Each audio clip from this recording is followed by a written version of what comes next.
thu tháng cười ấy cho em nhớ mong từng ngày. La la la la đêm nay nghe lòng thương anh mất rồi, ngại vì mình còn gái phải làm sao.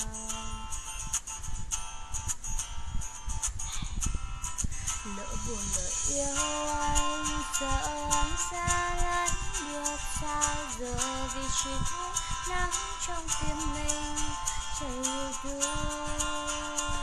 ru.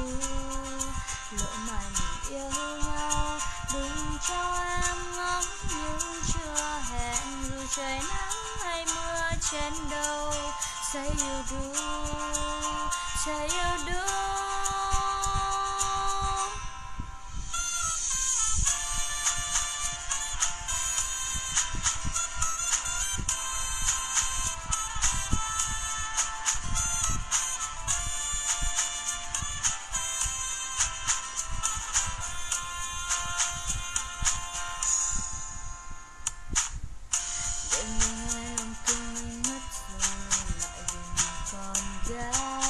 Phải làm sao?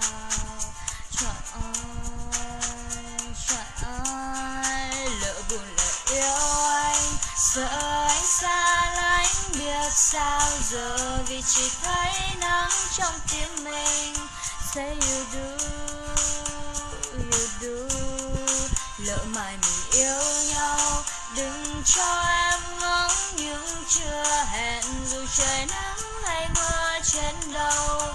Say you do, say you do.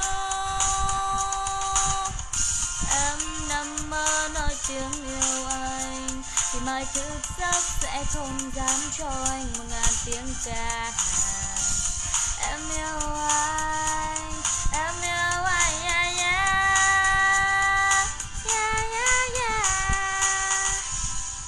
Sợ anh xa lánh biết sao giờ, vì chỉ thấy nắng trong tim mình.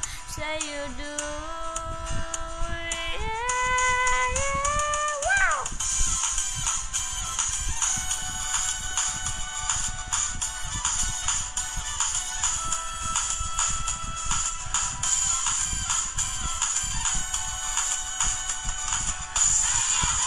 Say you do, say you do,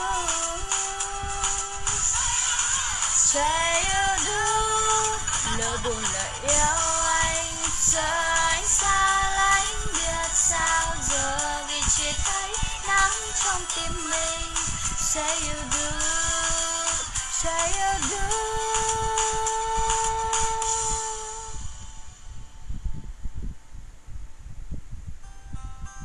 Say you do, say you do, say you do.